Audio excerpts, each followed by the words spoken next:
अस्सलाम वालेकुम, this is Moeed Pirzada. There are many developments, बहुत सी डेवलपमेंट्स हैं। प्रेसिडेंट पुतिन का क्या फ्यूचर है, हिंदुस्तान और पाकिस्तान के दरमियान लाइन ऑफ कंट्रोल के ऊपर क्या हो रहा है, पाकिस्तान की डोमेस्टिक पॉलिटिक्स में पीपल्स पार्टी और पीएमएलएन के दरमियान किस किस्म की सौदाबाजी या एग्रीमेंट जो है वो हो रहा है, और पीटीआई की इस स्टेज के ऊपर क्या हिकमत अमली हो सकती है। ये खासी डेवलपमेंट्स हैं और मैं एक एक करके इनका जिक्र करता हूँ। लेकिन सबसे पहले let me make a disclosure कि मैं जिस अपार्टमेंट कॉम्प्लेक्स में रहता हूँ, इसके नीचे बिल्कुल एक होटल की तरह की लॉबीज हैं, जिसमें रीडिंग रूम्स हैं, लाइब्रेरीज हैं, मीटिंग रूम्स हैं, कैफे टाइप सिचुएशन भी है। और इस वक्त मैं जिस मीटिंग रूम में हूँ, इसके आगे बिल्कुल बाहर जो है ना, एक बहुत बड़ी जबरदस्त किस्म की फिरोशियस पार्टी हो रही है, जिसमें बच्चे भी हैं बहुत से, क्योंकि सैटरडे का दिन है और बहुत उन्होंने हुल्टरबाजी और शोर मचा हुआ है। तो अगर दरमियान में बहुत शोर होगा तो आई अपोलोजाइज फॉर दिस, क्योंकि बार बार बच्चे यहाँ पे आ जाते हैं।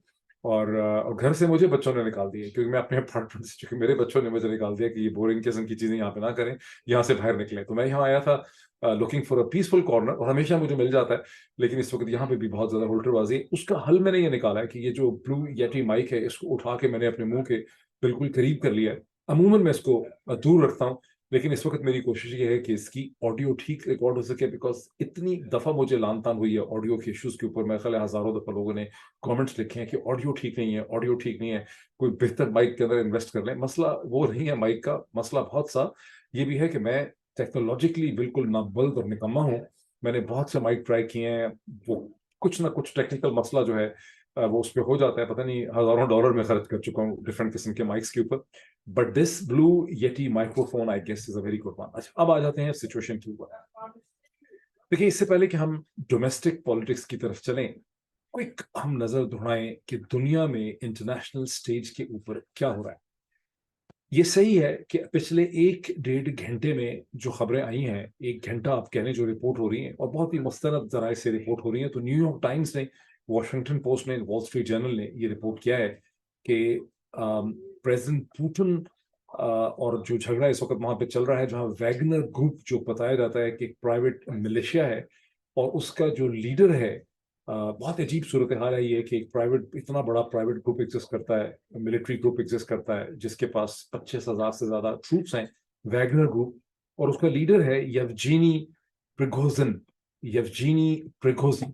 तो यवजीनी प्रिगोजिन जो है, उसकी फोर्सेस ने मॉस्को से कुछ फासले के ऊपर, खासा फासला है वैसे वहां पर, रोस्टोव ऑन डॉन, डॉन एक बहुत रिस्पेक्टेड रिवर है, बड़ा मशहूर रिवर है। ये बहुत मशहूर नॉवल था जो मुझे मेरे बाप ने कभी पढ़ने के लिए दिया था, quiet flows the Don, Russian novel था, translated English. But Don river के ऊपर जो शहर रोस्टोव है, उसका कंट्रोल इन्होंने संभाल लिया है, और ये थ्रेटन कर रहे हैं मॉस्को को।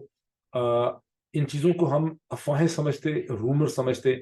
अगर प्रेसिडेंट पुतिन ने चंद घंटे पहले खुद एक टेलीविजन ब्रॉडकास्ट में इस खतरे की निशानदेही ना की होती, इसे रिबेलियन और न्यूट्रनी करार ना दिया होता, अगर ये ना कहा होता कि जो लॉयल फोर्सेस हैं, एफएसबी जो मेन इंटेलिजेंस एजेंसी है, जिसे पहले गालबन कभी, आई थिंक ये FSB is not the successor of KGB, वो कुछ और कहानी है, not really sure of that, but FSB को एक्शन लेने का कहा गया है, क्राइम रजिस्टर किए गए। अगर ये सब कुछ हमारे सामने ना आता और मैंने खुद वो वीडियो प्रेसिडेंट पुतिन की ना देखी होती उनकी अपनी आवाज के अंदर, तो हम शायद मैं इसको हम बिलीव ना करते कि ये क्राइसिस और ये थ्रेट प्रेसिडेंट पुतिन के लिए और मॉस्को के लिए इतना सीरियस है।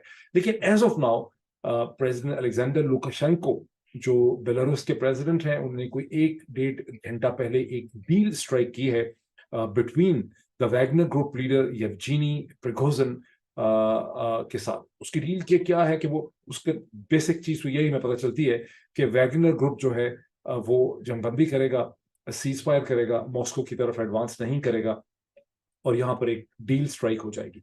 Apparently on the face of it Wagner group के लीडर का ये कहना है। अच्छा, इसमें कुछ चीजें बहुत अजीबो गरीब है, जिसकी वजह से इसको आसानी से कैटेगराइज करना और क्लासीफाई करना जो है वो इतना आसान नहीं है। बिकॉज वैगनर ग्रुप जो है वो गुज़िश्ता 14 माह की, 14 या 15 महीने की जो स्ट्रगल हो रही है, स्टार्टिंग फ्रॉम 22 फरवरी 2022, जब पाकिस्तान के prime minister, former prime minister Imran Khan Moscow गए प्रेसिडेंट पुतिन को मिलने के लिए, रशिया ट्रिप के ऊपर, the so called ill fated trip, जिसके हवाले से बहुत ज्यादा चहमगोइयां हुई।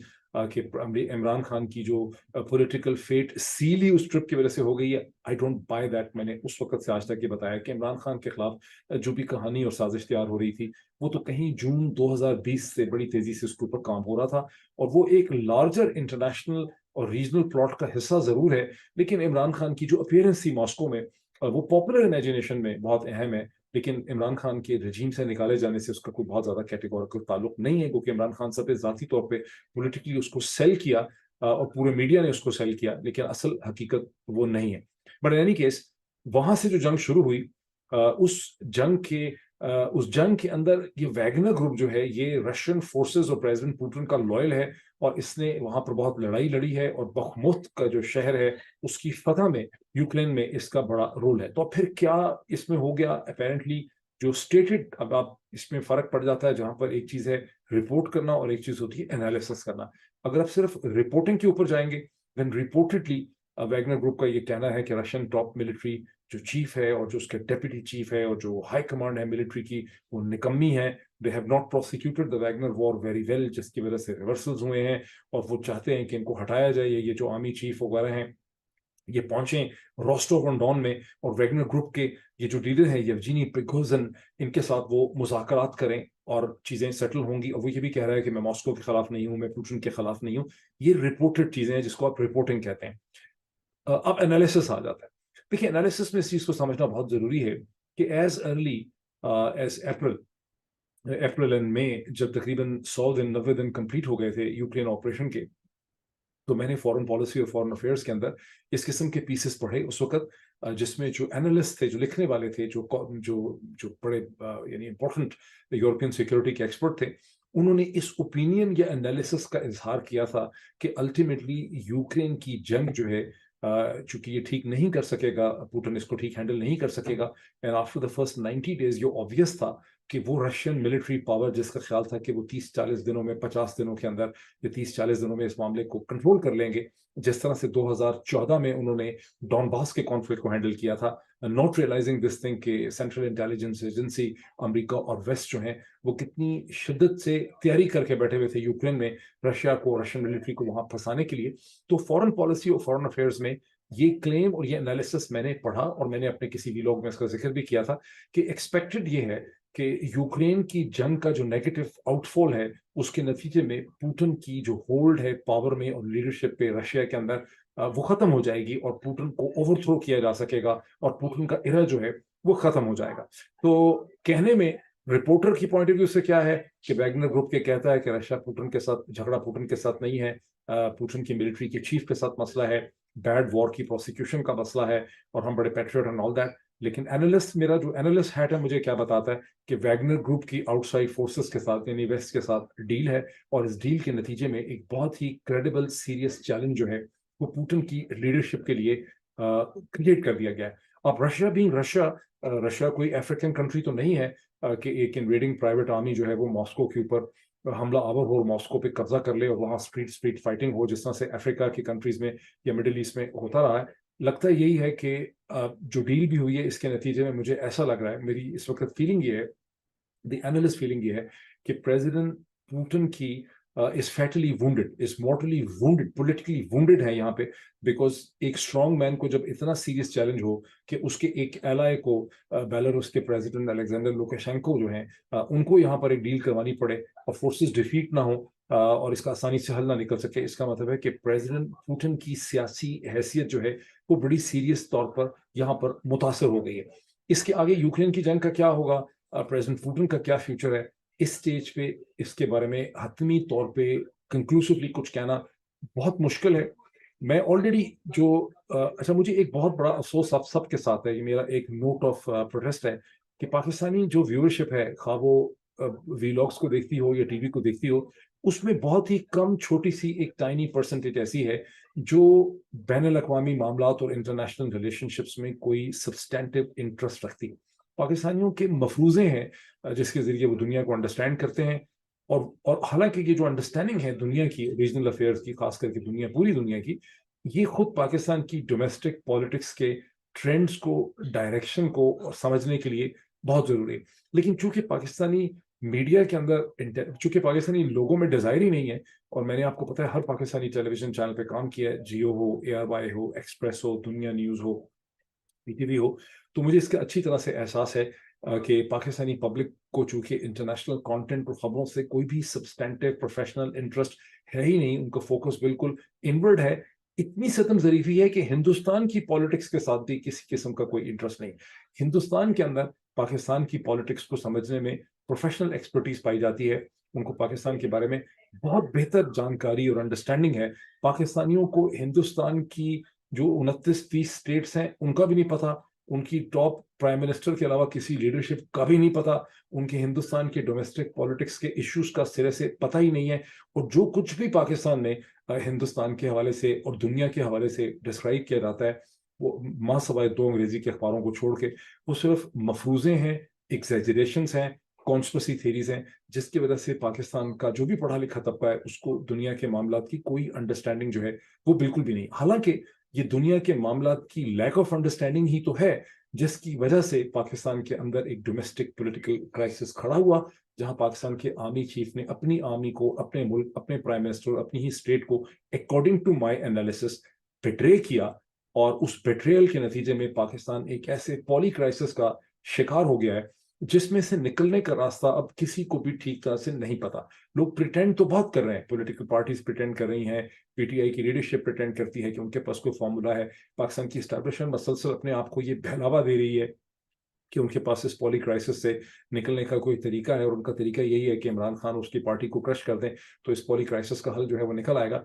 لیکن حقیقت یہ ہے کہ جنرل باجوہ صاحب نے اپنی لا علمی، کم عقلی، for lack of understanding of the processes of history and international relations, Pakistan کے لیے اتنا بڑا پولی کرائسس کھڑا کیا ہے جس میں سے پاکستان کی اسٹیٹ اللہ ہی جانتا ہے کہ کس طرح سے وکٹوریسلی ایمرج کرے گی. اللہ پاکستان کو محفوظ رکھے. تو یہ جو نوٹ آف پروٹیسٹ میں اس لیے کہہ رہا ہوں، رشیا میں اس وقت جو ڈیولپمنٹ ہو رہی ہے regarding President Putin, this is of immense huge significance because President Putin Russia کے اندر، Russia is a very important power irrespective of the fact کہ رشیا کی کا GDP صرف 1.5 یا 6 ٹریلین ہے، اس کی آبادی کم ہو چکی ہے، سوویت یونین نہیں ہے. It is not the kind of major power جو 1990 تک تھا in the form of Soviet Union. لیکن Russia remains a very important global power at the border of Europe and Eurasian landmass. اور 17 century سے پہلے Europe اور Asia کی کوئی الگ ٹرمز نہیں ہوا کرتی تھیں، اس کو اس وقت جیوگرافی اور ہسٹری میں یوریشین لینڈ مارس ہی کہتے تھے. تو رشیا جو ہے وہ یوریشین لینڈ مارس کی ایک بہت ہی امپورٹنٹ طاقت ہے جو منگول گولڈن ہورڈ کا ڈسینڈنٹ ہے، اور 13th سینچری سے یہ ماسکو وائٹ جو ریجنل آرڈر ہے یہ کھڑا ہوا ہے، اور گزشتہ 700 سال سے یہ ایک انبیٹیبل کنسسٹنٹ پاور ہے جس نے یورپ کو بھی تھریٹن کیا ہے اور ایشین پاورز کو، آٹومن امپائر کو، سینٹرل ایشیا کو بھی کنٹرول کیا ہے. اور گو کہ دوسری طاقتوں نے، خواہ وہ جرمن الائنس ہو، یورپین الائنس ہو، برٹش پاورز ہو، امریکن پاور ہو، سبسیکوینٹلی انہوں نے اس چیلنج کو سبڈیو کرنے کی بڑی کوشش کی ہے. لیکن رشیا کے اندر کچھ اس قسم کی پاور ہے جو ایون چین کے اندر نہیں ہے. اور اس وقت جو رشین لیڈرشپ کی سگنیفیکنس ہے کہ پوٹن اس اسٹرینڈ آف لیڈرشپ کو ریپرزینٹ کرتا ہے جو سوویت یونین کی ڈیمائز کو مون کرتا ہے اور جو ایک نئے گلوبل آرڈر کو سیکھ کرتا ہے جس میں ویسٹ اور یونائٹڈ اسٹیٹس کے انفلوئنس کو کاؤنٹر بیلنس کیا جائے with the help of Chinese economy. اب یہاں پہ امپورٹنٹ چیز جو سمجھنے والی ہے وہ یہ ہے کہ whereas Chinese have a financial muscle, ان کی کوئی گلوبل سٹیج کے اوپر پولیٹیکل ایکٹر کے طور پہ ایکٹ کرنے کی میچورٹی، کیپیبلٹی، جرت اور ہمت اتنی زیادہ نہیں ہے جتنی کہ رشین بیئر کی ہے. اس کی وجہ یہ ہے کہ starting from the 13th and 14th century global stage کے اوپر رشینز جو ہیں وہ کنسسٹنٹلی ایک امپورٹنٹ گلوبل پلیئر ہیں. یہ بڑی لمبی کہانی ہے، چونکہ لوگوں کو انٹرسٹ ہی نہیں ہے انٹرنیشنل ریلیشنز اور انٹرنیشنل ہسٹری کے اندر، تو میں اب اس کے اوپر بہت وقت نہیں لگا سکتا.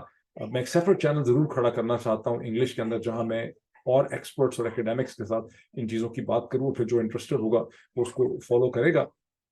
لیکن رشیا پولیٹیکل لیڈرشپ پرووائڈ کرتا ہے जो चैलेंज करता है यूनाइटेड स्टेट्स को और वेस्ट की लीडरशिप को।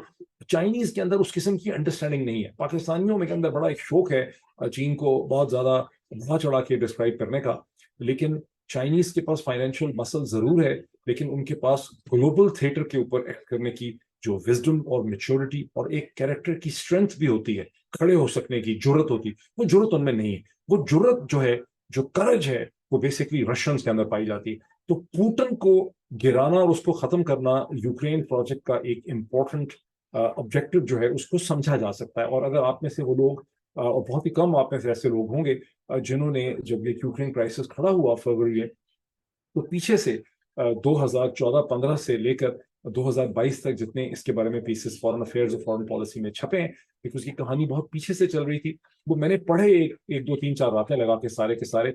सो I have a fairly good understanding कि ये मसला बड़ा सीरियस मसला है, ये एक बहुत बड़ा कॉन्फ्लिक्ट है। और ये कहानी जो है, ये 1990 से शुरू होती है। दो बहुत फॉर्मिडेबल स्कॉलर्स गुजरे हैं सिमिलर साउंडिंग नेम्स के अमेरिकन एकेडेमिया में। एक हैं स्टीफन पी कोहन, जिन्होंने साउथ एशिया इंडिया पाकिस्तान पे लिखा है। दूसरे हैं स्टीफन एफ कोहन, दोनों की डेथ हो गई है 2019-20 में। लेकिन स्टीफन एफ कोहन ने इस पे बोला भी बहुत और लिखा भी बहुत, जिस तरह से जॉन बर्शहाइमर ने बहुत ज्यादा लिखा बोला इसके ऊपर। और अमेरिकन एकेडेमिक्स शुरू से ये वार्न करते रहे कि रशिया के साथ जो बिट्रेल किया गया है, कि उनको प्रॉमिस किया गया था कि हम नेटो की बाउंड्री को यूक्रेन की तरफ और आगे एक्सटेंड फर्दर ईस्ट नहीं करेंगे, in return for the Russian concurrence on German unification in 1990। तो जर्मन ने उस डॉटेड तो रशियंस ने जर्मन यूनिफिकेशन को, ईस्ट जर्मनी और वेस्ट जर्मनी को इकट्ठा होने का उन्होंने कंसेंसस डेवलप किया, उसकी इजाजत उन्होंने दी थी। इन रिटर्न उनको गारंटी ये दी गई थी कि हम नेटो को आपकी तरफ एक्सटेंड नहीं करेंगे, और नेटो की एक्सटेंशन से ऑफ कोर्स रशियंस जो हैं वो बहुत ज्यादा डरते हैं। ये एक हिस्टोरिकल फिनोमेना है, और अमेरिकन एकेडेमिक्स ने ये पॉइंट आउट किया। ये इस मुल्क की स्ट्रेंथ है कि यहाँ पर ऐसे स्ट्रॉन्ग एकेडेमिक्स यूनिवर्सिटियों में बैठे रहते हैं, उनके खिलाफ FIR नहीं होती, उनको जेल में नहीं डाला जाता, उनको नंगा करके उल्टा नहीं लटकाया जाता। लेकिन अमेरिकन एकेडेमिक्स एक नहीं है, दर्जनों ऐसे हैं जिन्होंने अमेरिकन एडमिनिस्ट्रेशन को ये वार्न किया कि आप ये जो खेल खेल रहे हैं ये सही है। कि उस वक्त जेम्स बेकर के और रशियन लीडरशिप के दरमियान डॉटेड लाइन पे साइन नहीं हुए थे, लेकिन क्लियर एश्योरेंसेस रशियंस को दी गई थी यूक्रेन के ऊपर और नेटो के ऊपर, जिनको कि वायलेट किया गया। तो बात लंबी हो गई है, मैंने इसका बैकग्राउंड आपको दिया है कि ये एक बहुत डेवलपिंग सिचुएशन है। मैं फिर इस पर कमेंट करूंगा, और मुझे एहसास है कि मेरे व्यूअर्स में वो लोग सिर्फ इमरान खान की बात सुनना चाहते हैं, डोमेस्टिक पॉलिटिक्स की बात सुनना चाहते हैं, इंटरनेशनल इश्यूज से उनको ज्यादा इंटरेस्ट नहीं है, ना ही जिसको स्ट्रक्चर्ड इंटरेस्ट कहते हैं। यानी वो एक सेंसेशनल इंटरेस्ट तो पाकिस्तानी मीडिया में हर चीज का बहुत ज्यादा पाया जाता है, लेकिन स्ट्रक्चर्ड इंटरेस्ट कोई नहीं। अब चलते हैं दूसरी डेवलपमेंट की तरफ, जो जिसका मैं शेयर स्क्रीन भी अगर मैं कर दूं, जहां पर ISPR ने एक प्रेस रिलीज इशू की है, इंटर सर्विसेज पब्लिक रिलेशंस ने पाकिस्तान में कहा है कि हिंदुस्तानी फौज ने चराहों को, गडरियों को और जो सिविलियंस हैं उनको गोलियां मार के 2-3 लोगों को शहीद कर दिया है। उस पर ISPR ने बकायदा प्रेस रिलीज एक जो है वो इशू की। अगर मैं स्क्रीन शेयरिंग कर सकूं, let me quickly see if I am in a position to share that screen with you. कामयाबी हो ही गई।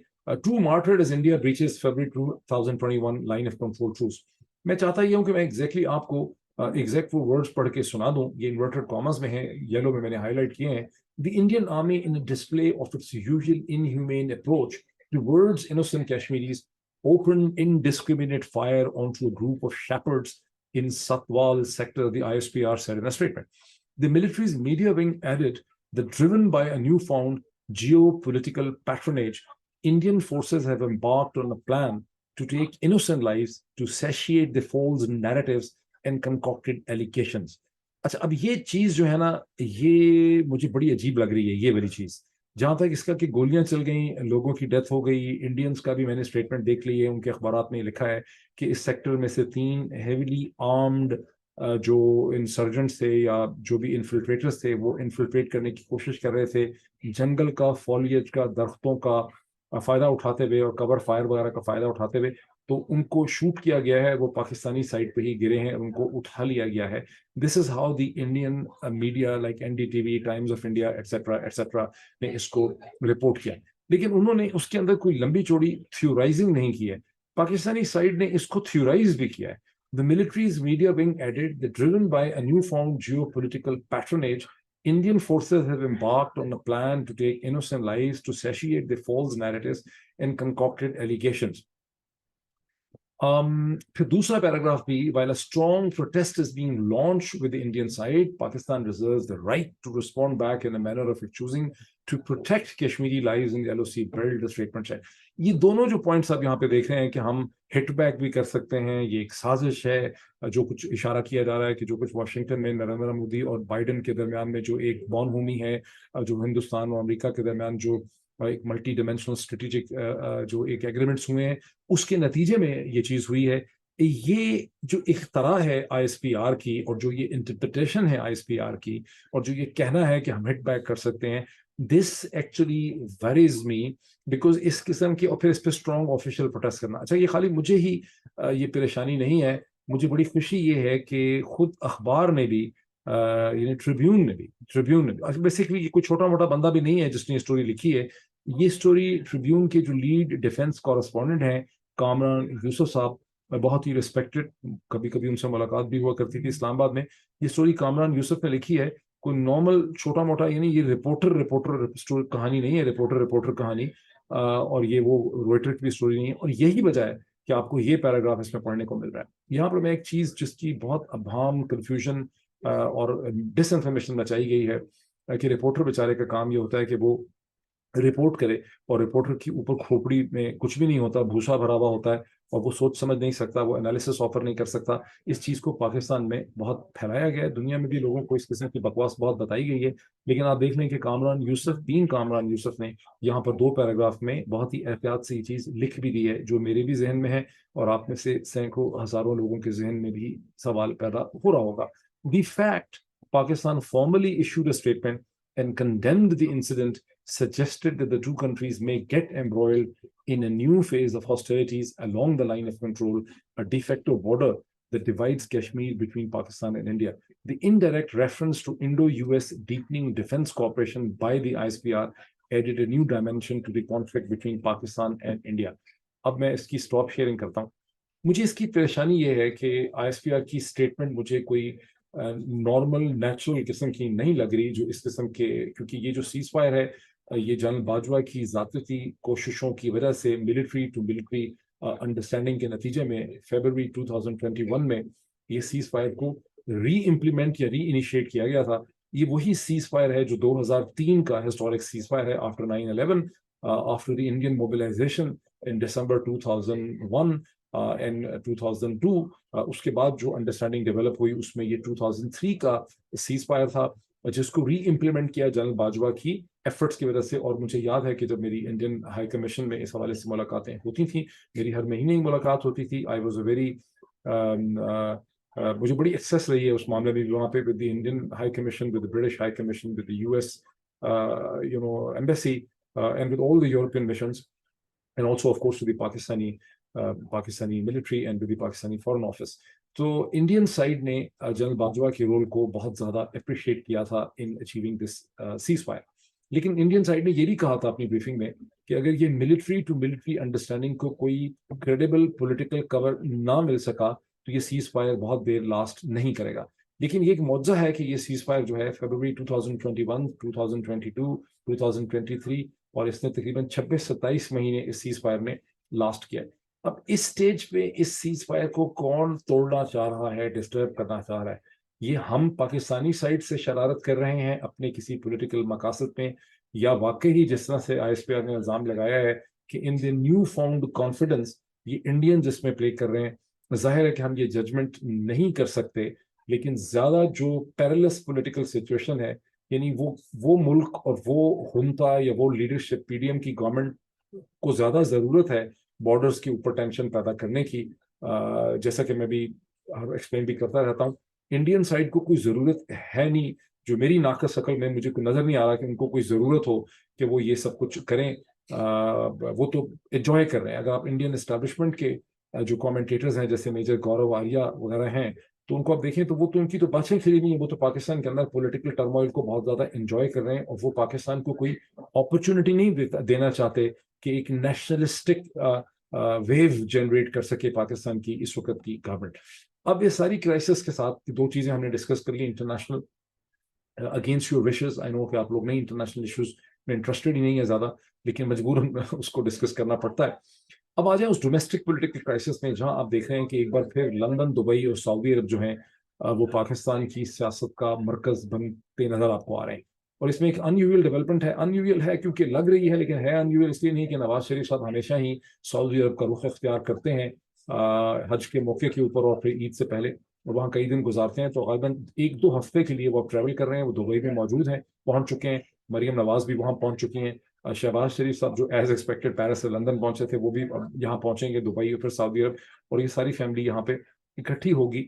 और अब उसमें 2 किस्म की स्पेकुलेशन हैं कि इन सलाह मशवरों के बाद या नवाज शरीफ साहब उल्टे कदम वापस बरतानिया लौटेंगे सऊदी अरब से, या नवाज शरीफ साहब जिनके लीगल मसलों को एक एक करके खत्म किया जा रहा है। पिछले 24 घंटों में ही एक कोर्ट ने उनके ऊपर जो एक करप्शन का चार्ज था उसे भी खत्म कर दिया है।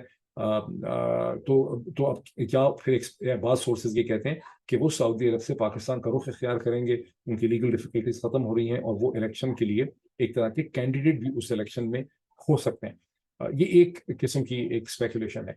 अच्छा, इससे पहले कि जो मैं कुछ आगे कहूँ, इससे पहले मैं थोड़ा सा और बैकग्राउंड आपको दे दूं, तो फिर इन डेवलपमेंट्स की बहुत बेहतर आपको अंडरस्टैंडिंग हो जाएगी। जिस मुल्क में मैं हूँ, यहाँ मैं बहुत सी मुलाकातें करता हूँ। वो मुलाकातें इंपॉर्टेंट पॉलिटिकल लोगों के पास साथ होती हैं। वो मुलाकातें बड़ी स्ट्रिक्ट प्रिंसिपल ऑफ कॉन्फिडेंशियलिटी में होती हैं, जिसमें बड़ा सख्त ये वार्न किया जाता है कि जो भी बात कही जाएगी या सुनी जाएगी, उसको आपने कहीं एट्रीब्यूट जो है वो नहीं करना। लेकिन गुज़िश्ता चंद हफ्तों में मैंने ऐसी बहुत सी मुलाकातें की हैं, जिसको प्रिविलेज मीटिंग्स कहते हैं, उन लोगों से जिनके पास बड़ी एक्यूरेट इंफॉर्मेशन है।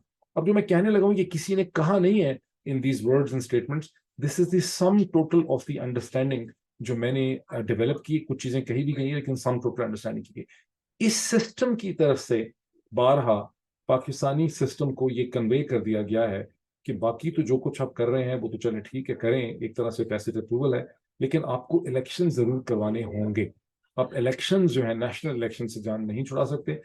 इस सिस्टम के पॉइंट ऑफ व्यू लेंस से पंजाब और केपी का इलेक्शन एक स्टेट इलेक्शन था, चूंकि ये एक ऐसा मुल्क है जहां 50 स्टेट्स हैं और यहाँ हर वक्त इलेक्शन होते रहते हैं।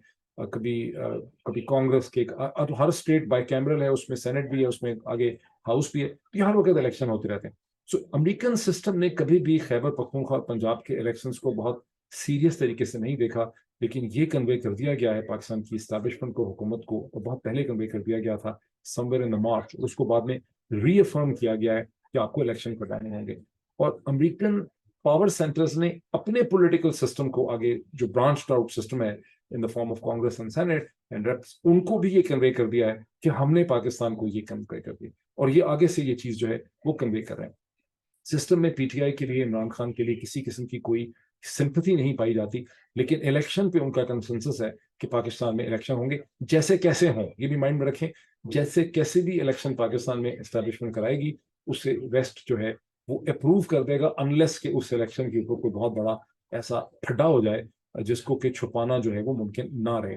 अब जब आप इस कॉन्टेक्स्ट को अंडरस्टैंड करते हैं, तो देन यू अंडरस्टैंड कि इस वक्त जो एक अफरा तफरी की सिचुएशन है गुज़िश्ता चंद हफ्तों से, 2-3 हफ्तों से, between the PPP and the PMLN, उसकी वजह यह है कि उन्होंने गालिबन ये एब्जॉर्ब कर लिया है कि पीटीआई की पॉलिटिकल चैलेंज को न्यूट्रलाइज कर दिया गया है बहुत हद तक, और इन इलेक्शंस में पीटीआई को कोई वाजे पार्टी के तौर पे इमर्ज नहीं करने दिया जाएगा, और उसकी जो पॉलिटिकल सपोर्ट है उसको मुख्तलिफ हीलों बहानों हथकंडों से बहुत ज़्यादा कम करके दिखाया जाएगा। ये चीज़ पीएमएलएन पीपीपी ने एब्जॉर्ब कर ली है, और चूंकि उन्होंने ये चीज़ एब्जॉर्ब कर ली है कि अब इमरान खान की पार्टी हमारे लिए वो पॉलिटिकल चैलेंज नहीं है जो वो पहले थी बिफोर May 9th, इसलिए अब उनकी आपस में उनको टर्फ सेटलमेंट करनी पड़ रही है। और आपने देखा कि आसिफ अली जरदारी साहब का लाहौर बैठना, फिर उनका डिस्कंटेड और नाराज होकर दुबई चले जाना, फिर उनकी रजामंदी हो जाना, उनका वापस आना, बिलावल भुट्टो और पीपल्स पार्टी के लोगों की तेज़ो-तुंद स्टेटमेंट आना, उसके बाद उनका रिलैक्स हो जाना, ये सब इंडिकेट करता है कि पीपीपी और पीएमएलएन के दरमियान आने वाले इलेक्शन और पावर शेयरिंग के हवाले से कुछ बेसिक अंडरस्टैंडिंग पे जो है वो हो गई है। उनको कुछ एश्योरेंसेज एक दूसरे को उन्होंने दे दी हैं। और जब ये डेवलपमेंट्स आप देखते हैं तो आपको ये बात एक बार फिर समझ आती है कि May 9th इसीलिए करना पड़ा बिकॉज पीटीआई की पॉलिटिक्स जो है वो संभल नहीं रही थी। وہ پالیٹکس، لا، کانسٹیٹیوشن اور ڈیموکریٹک ایشوز کے اوپر کھڑی تھی. تو اس پورے نیریٹو کو چینج کرنے کے لیے ایک اسکرپٹڈ پلان کے ذریعے May 9 جو ہے وہ کرنا پڑا. سو آئی ہوپ کہ میں نے خاصا ایکسپلین کر دیا کہ اس وقت ہم کہاں کھڑے ہیں. لیٹس سی کہ اگلے 24 گھنٹے میں کیا ہوتا ہے اور پھر اس کے حوالے سے ہم بات کرتے ہیں. Thank you.